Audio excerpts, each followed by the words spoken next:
Hi everyone. Today I'm going to show you how to make a beautiful beaded cluster ring. This style is perfect for a sparkly cocktail. Ring and is much easier to assemble than it looks.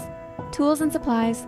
For this project you'll need 20 gauge wire for the base and 24 gauge wire for the cluster wrapping, a center stone like a large hole pearl, and smaller beads such as crystals or gemstone nuggets, metal spacer beads to give the cluster a professional finish, your basic tools, flush cutters, round nose pliers, chain nose pliers, and a ring mandrel.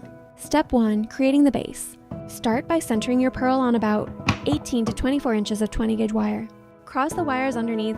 When using the mandrel, always start one size larger than your target size. So, for example, if you're aiming for a size 8, start at a size 9.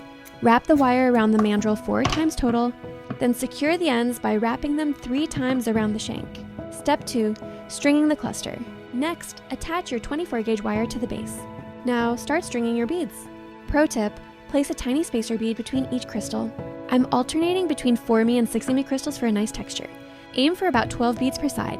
To keep them in place while you work, make a small squiggle at the end of your wire so they don't slide off. Step 3. Final assembly and securing. Now, wrap your beaded strands around the center pearl.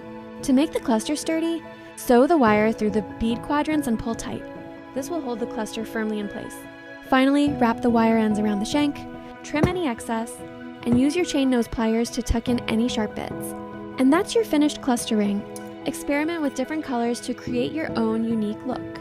Thanks for watching. Final message. I hope you enjoyed this video. If you did, make sure to hit that like button and subscribe so you don't miss out on our next upload. And now, enjoy watching the video step by step. If you have any questions, feel free to ask in the comments. Enjoy!